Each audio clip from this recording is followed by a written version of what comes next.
parents cut me off and called me cheap because I used to babysit my sister's children and gave them little money. I shocked everyone when I stopped being kind and said, "You're not our son if you don't help your sister." The words echoed in my head, but instead of hurting me like they were supposed to, I just felt nothing. No sadness.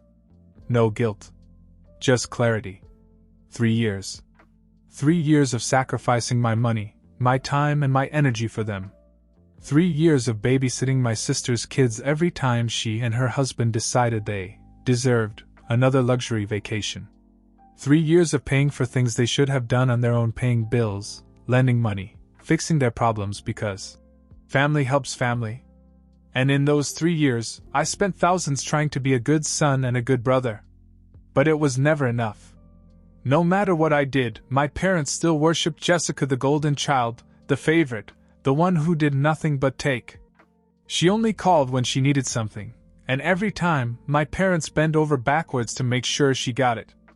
And now that I had finally said no, they were ready to cut me off, as if I were the problem. It started like it always did, with a phone call from my mother. At first she acted like she was just checking in, but I knew better. It didn't take long for her to get to the real reason. "Jessica and Mark are going on vacation," she said. "Just a little trip, nothing big. But they need someone to watch the kids, and obviously you're the best choice." She said it like it was a done deal. I was already shaking my head. "Mom, I can't. I have work. I have..." "Oh, stop it, Brian." She cut me off. "What work? You're young, you don't have a family, you have all the time in the world." Right. Because my time didn't matter to her. I wasn't married, so I didn't have any real responsibilities. I wasn't allowed to have a life of my own. I was just there to fill in the gaps when Jessica couldn't be bothered to take care of her own kids. "Mom, I've been doing this for years. I'm done," I said firmly. There was silence. Then my father got on the phone. That was never a good sign. "You won't help your sister? After all she's done for you?" It almost made me laugh. Jessica had never done a damn thing for me in her life. She never helped me move. Never loaned me $1 when I needed it. Never even called to check in unless she needed something. Meanwhile, I paid my parents' overdue bills, covered Jessica's sudden emergencies, and even fixed my dad's car when he didn't have the money. And somehow, I was the selfish one. "Jessica said she asked you for money for the kids last month, and you barely gave her anything," my mother said. That's when I realized what this was really about. I had been taking care of my sister's kids for free for years. And then, a month ago, she had the audacity to ask me for money, claiming it was for the kids.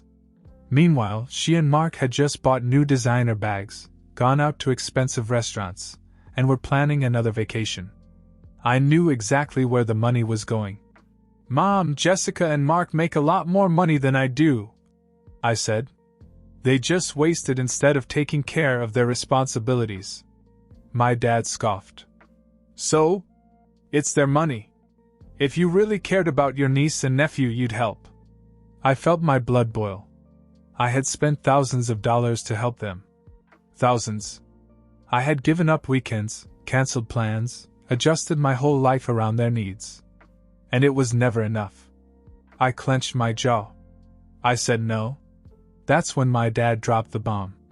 "If you don't support your sister, you're not our son." For a second, I just stood there, letting the words sink in. Then something inside me cracked. I expected to feel crushed. I expected to feel betrayed. But instead I felt relieved. I took a slow breath and said the words that would change everything. "Fine. Then I guess I'm not your son." And I hung up. I knew this wasn't over. My parents weren't going to let go that easily. But for the first time in my life, I was ready. The silence after I hung up was deafening. No one called me back. No frantic texts, no guilty voicemails. No nothing. For a moment, I thought maybe they finally got the message. I should have known better. The next morning, I woke up to dozens of missed calls and texts. Not just from my parents, but from my extended family, my aunt, my uncle, even my grandmother. They all said the same thing. "What have you done to your mother? She's crying, Brian. Fix it. Family helps family. Don't be selfish." And then one from Jessica. "Do you really think you're the victim? After everything we've done for you? You're a pathetic, selfish loser. I hope it was worth it." I stared at my phone, feeling a strange mixture of anger and amusement. All they did for me? Was this a joke? Jessica, who had used my parents like an ATM and treated me like free labor, was now making me out to be the bad guy. And my parents, instead of defending me, had run to the rest of the family to turn them against me? It was pathetic.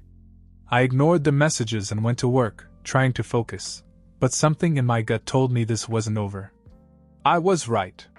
That night my landlord called. "Hey, Brian. Sorry to bother you, but your dad called the office earlier." I blinked. "My dad called? Why?" The landlord hesitated. He said you were moving out and wanted to cancel your lease." I almost dropped my phone. "What? I never dash." "Yeah, I figured. That's why I wanted to check with you first." I felt a wave of cold anger wash over me. My dad was trying to get me kicked out of my apartment. I shouldn't have been surprised, but I was. I thanked my landlord for checking first and immediately called my dad. He picked up the phone on the second ring, as if he had been expecting me. "You need to come home," he said, as if nothing had happened. I laughed bitterly. "Is that why you tried to get me kicked out? You're crazy. We're not going to let you leave your family because of a temper tantrum," he said. "Pack your things. You're moving back here to help." I couldn't believe what I was hearing. They actually thought they could force me back into their house. That they could control me like they always had. Then I realized something else. They weren't just trying to get me back, they were trying to make sure I had no choice. If I lost my apartment, I'd have nowhere to go but to them. They thought they could break me. I took a deep breath. "I don't think you understand, Dad. I'm done. Forever. You're overreacting, Dash. No. You did this. You told me I wasn't your son. You tried to ruin my life to force me back. We're done." And then, before he could say another word, I hung up on him. I blocked his number. Then I blocked my mom's. Then Jessica's. And for the first time in 3 years, I felt completely free. I thought that was the end of it. But a week later, I got a message from an unexpected source. Jessica's husband, Mark. "I know you blocked Jess, but I need to talk to you. Please." I hesitated. Mark had never really liked me, and we rarely talked unless it was about Jessica. Why was he reaching out now? Curious, I called him back. He sighed. "Look, man. I just wanted to say that I understand. I know how Jessica and your parents treat you, and you're not wrong to leave." I didn't know what to say. "Then why are you texting me?" There was a long pause. Then he dropped a bomb I never saw coming. "Because I think I'm about to do the same thing." I sat there clutching my phone. Did I hear that right? Mark, my sister's husband, was thinking of leaving? I had never seen him as anything but Jessica's spineless sidekick. He followed her around, financed her lifestyle, and never once stood up to her. Now, all of a sudden, he wanted to talk? "What do you mean?" I finally asked. Mark sighed. "I mean, I think I'm done, Brian. I can't do this anymore." I still wasn't convinced that this wasn't a trap. "Why are you telling me this?" He hesitated. "Because I know what you've been up against. Your parents, Jessica, they always treated you like garbage, and I never said anything. I should have." I didn't answer. "I kept my mouth shut because it was easier," he admitted. "But now I see it for myself. The way Jessica spends, the way she treats people. She doesn't care about anyone but herself. And her parents? They let her get away with everything." I raised an eyebrow. "So what changed?" Another pause. Then he dropped the first bombshell. "She maxed out my credit cards behind my back. All of them." I blinked. What? She spent over 20 grand in 1 month. Luxury bags, spa days, first-class flights for the next trip, none of it for the kids. Then she had the audacity to ask your parents for more money when I confronted her. I shouldn't have been surprised. That was so Jessica. But to hear it from Mark? That was new. And they gave it to her, didn't they? I guessed. He laughed bitterly. Of course they did. But that's not even the worst of it. I leaned forward. Oh, this should be good. Mark took a deep breath. Your dad pulled me aside and told me to be grateful that Jessica was spending my money. I almost choked. Excuse me? He said, a real man provides for his family without complaining. Like I'm some kind of walking purse. I shook my head. This was unbelievable. My parents had spent years drumming into me that I had to help my sister, that family takes care of family. But the second the roles were reversed, suddenly Mark was supposed to just shut up and pay. I chuckled. Welcome to my life. Mark sighed. I don't know what to do, man.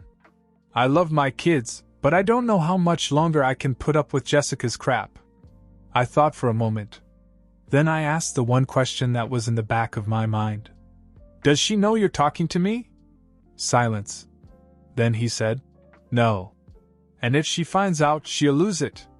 Of course she would. Jessica hated people going against her. That's when I had an idea. Something so small, but so perfect. You want to get out, right? I said slowly. Well, what if we both go out with a bang? Mark hesitated. I'm listening. And that's when I told him my plan. A plan that would destroy the golden child illusion once and for all. Mark sighed on the phone. Okay. Let's say I do this. Let's say I send them proof of what she did. Do you really think they'll believe it? I grinned. They might not want to, but they won't be able to ignore it. Jessica's gotten away with it for years because she's been careful. She keeps up the act, the loving daughter, the struggling mother. But if we rip the mask off, she won't be able to put it back on. Mark hesitated. What do you want me to do? Go through her bank statements. Find everything, every luxury charge, every ridiculous purchase. Screenshot them. Make sure our parents can see exactly where their precious daughter's money is going. Mark was silent for a moment, then I heard typing in the background. She really thought I wouldn't notice. Jesus, she spent 6 grand on a spa? And another 3 on handbags? Are you kidding me? I chuckled. She never thought you'd leave. She thought you'd just suck it up, like I did for years. Mark exhaled. Fine. I'll send it to her. But I already know what's going to happen. They'll apologize for her. Not if you phrase it right. I said. Tell them you're drowning in debt because of her. That you don't know how you're going to support the kids. That you're thinking of leaving. If nothing else, they'll panic. There was a long pause. Then, finally Mark said, All right. It's sent. Now we waited. It didn't take long. 20 minutes later, my phone exploded with notifications. I checked my messages and almost laughed out loud. Mom, Brian, what did you say to Mark? Jessica is in tears. Dad, call me. Now. Jessica, you piece of shit. I know this was your idea.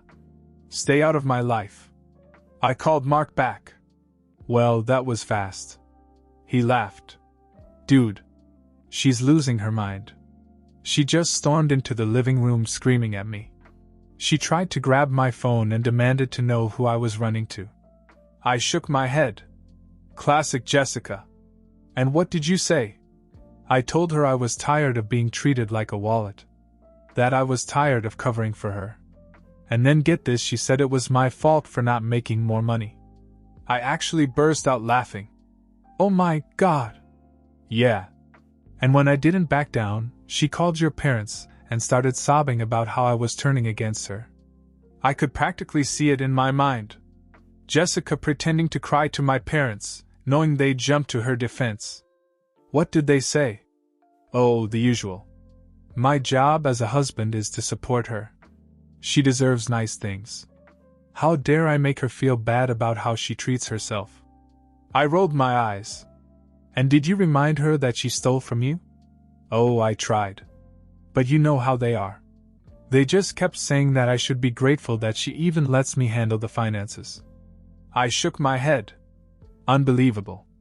But that was exactly what I expected. My parents would never believe the truth, no matter how much evidence we had. Which meant it was time for the next part of the plan. Jessica thrived on control. She needed to make sure people saw her a certain way: adored, innocent, perfect. So what happened when she lost that control? She imploded. Mark sighed. She's threatening to take the kids and leave if I don't start acting like a real man. I raised an eyebrow. You think she means it? He let out a dry laugh.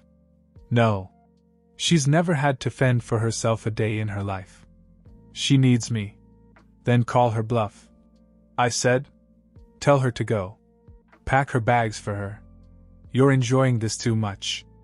I spent 5 years babysitting while she was off getting massages. Forgive me if I'm having a little fun. Mark sighed again. Fine. Let's see how she takes it. A few minutes later I got another text message. Mark, holy shit. She just threw my laptop at the wall. I grinned. Now we were getting somewhere. I stared at my phone and read Mark's message again. She just threw my laptop against the wall. I grinned. Well, that escalated quickly. Mark called me immediately. Dude. I think I just cracked her brain. I leaned back. What happened? She kept screaming about how I was ruining her life, how I was cheating on her. And I just stood there. I didn't yell, I didn't argue, I just told her, go ahead, leave. I grinned. And? She lost it. She started throwing things, first my laptop, then her shoes, then a picture frame. She's pacing the house, calling my parents, calling her friends, trying to get someone to take her side. I could already see how this was going to go. And are they? Oh, hell no. I heard my mom on the phone trying to calm her down, but Jessica was just sobbing and saying, nobody loves me, everyone's turning against me. I rolled my eyes. Classic guilt trip. The best part? When I asked her how she was going to leave without my money, she screamed that she'd go to your parents for support. I actually laughed out loud. Oh, this is going to be hilarious. Jessica may have been our parents' favorite, but there was one thing: they hated being financially responsible for someone else. They were willing to let me bleed for her, and they expected Mark to fund her lifestyle, but the second she turned to them for money, they'd panic. And I was right. An hour later I got another text message, this time from my mom. Mom, Brian. Your sister is in crisis. Fix this. I almost choked on my drink. Fix this? Like I was responsible for her breakdown.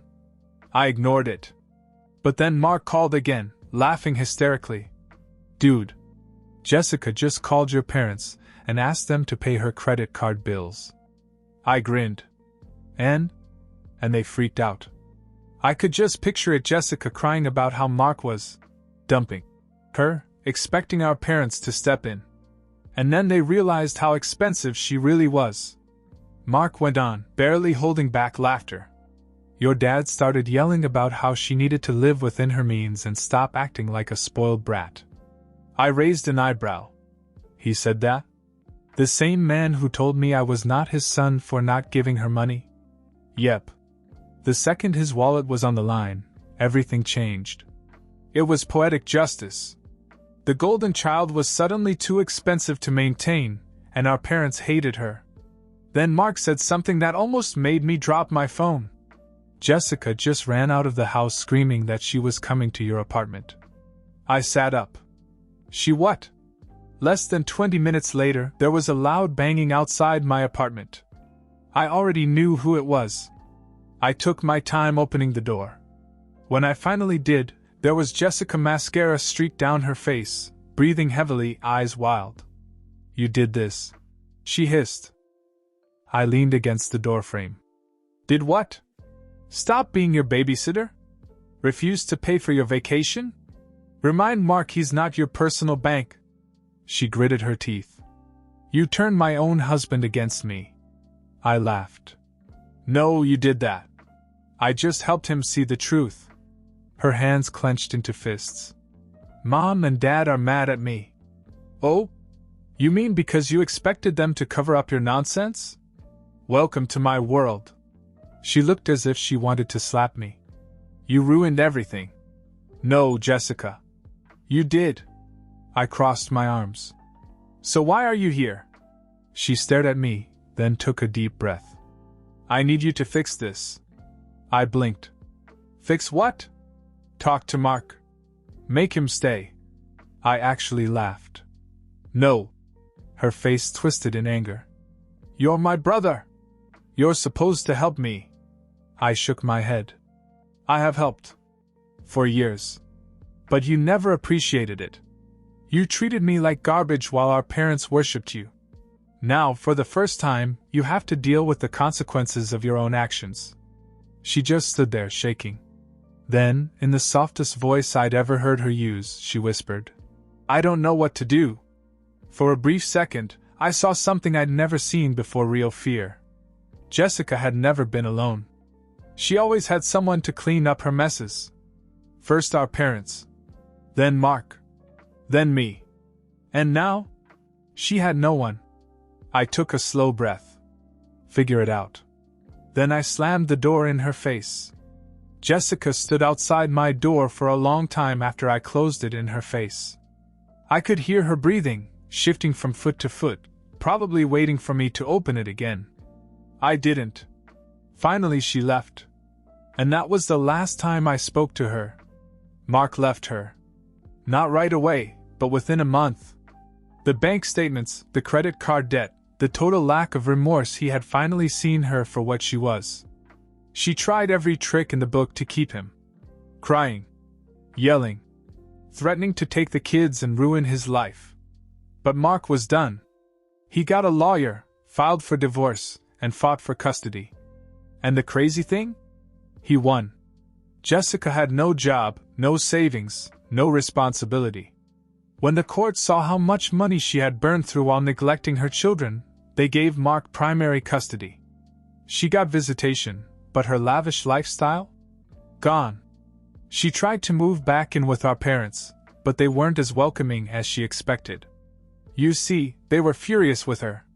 Not because of how she treated me, or how she destroyed her marriage, no, they were angry because she expected them to pay for her mess. My dad flat out refused to pay her debt. My mother tried to be sympathetic at first, but even she grew tired of Jessica's constant begging for help. They still loved her more than they ever loved me, but for the first time they saw her as a burden instead of their perfect daughter. Jessica finally had to get a real job. Last I heard, she was working in a retail store, miserable and bitter, still blaming everyone but herself for how things had turned out.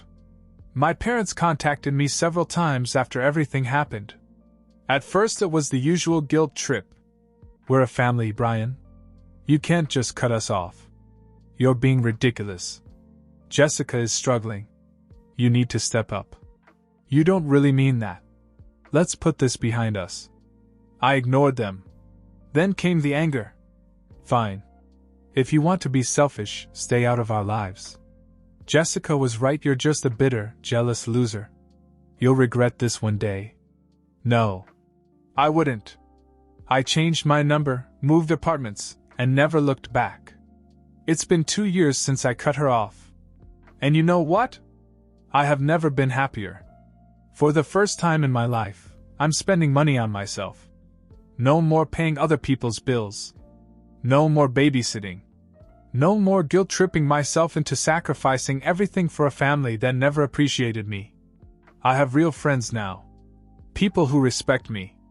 People who don't treat me like a walking ATM or a free babysitter. And my family? They're nothing more than a story I tell sometimes. Jessica is struggling, my parents are still trying to work out their issues, and Mark. He's doing great. We don't talk much, but he sends me updates every once in a while. His kids are happy. He's rebuilding his life. And me? I don't care what happens to them. I spent years breaking my back for people who never gave a damn about me. And now? They can figure it out for themselves.